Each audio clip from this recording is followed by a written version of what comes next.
Hello, আসসালামু আলাইকুম everyone. সকলকে জানাচ্ছি গুড মর্নিং আর জানাচ্ছি পবিত্র জুম্মা মোবারক সকলকে। আই নো, যখন আমি এই ভিডিওটা আপলোড করব তখন সকাল থাকবে না, তখন বিকাল হয়ে যাবে। যেহেতু আমি সকাল থেকে শুরু করছি তাই সকলকে জানাচ্ছি সকালের শুভেচ্ছা। বিছানা গুছিয়ে চলে গেলাম রান্নাঘরে। এখানে ডিম নিয়ে নিয়েছিলাম, আজকে একটু ডিম ভাজবো আর নাস্তা বানাবো। এক চুলায় চায়ের জন্য পানি বসিয়ে দিয়েছিলাম, আর এক চুলায় প্যানটাকে ধুয়ে বসিয়ে দিয়েছিলাম। এখানে চায়ের পানিটা ফুটে এলে এখানে দিয়ে দিব চিনি আর দিয়ে দিব চা পাতা। আমি এখানে 1 কাপ চা বানাবো শুধুমাত্র তোমাদের ভাইয়ার জন্য, কারণ আমি আজকে নাস্তা করব না, কারণ আমি একটু ডায়েটে আছি। আর নাস্তাও শুধুমাত্র তোমাদের ভাইয়ার জন্যই বানাবো। চিনি আর চা পাতা দেয়া হয়ে গেলে এখন আমি লিকারটাকে চামচের সাহায্যে একটু নেড়ে নিব। এরপরে আমি আটাটাকে ছেনে নিব। আটা ছানানোর জন্য এখানে আমি আটা নিয়ে নিয়েছিলাম।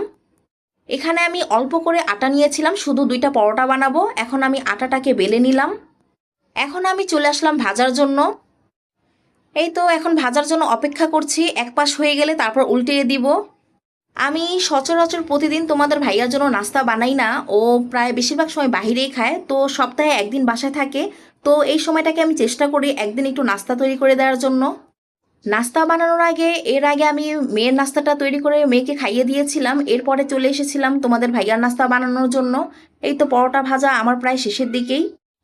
এখন পরোটা ভাজা আমার হয়ে গিয়েছে, এখন আমি পরোটাকে প্লেটে তুলে রাখবো। এরপরে ডিমটাকে ফেটিয়ে নিয়েছিলাম, ডিমটাকে আমি এরপরে তেলে দিয়ে ভেজে নিব। চায়ের লিকারটা হয়ে গেছে, এখন আমি লিকারটাকে মিলিয়ে নিব। বন্ধুরা, তোমরা কে কে আমার মতো সপ্তাহে একদিন নাস্তা বানাও অবশ্যই আমাকে কমেন্ট বক্সে কমেন্ট করে জানাবে। এরপরে তেল গরম হয়ে গেলে আমি ডিমটাকে এখন ভেজে নিব। ডিম ভাজা হয়ে গেলে আমি এক এক করে নাস্তাগুলোকে টেবিলে সার্ভ করে দিব। এই তো আমার ডিম ভাজা শেষ, এখন আমি নাস্তাগুলোকে সার্ভ করে দিলাম।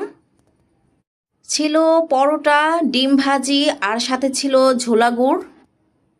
আজকে এইগুলি দিয়েই তোমাদের ভাইয়া নাস্তা করে নিয়েছিল।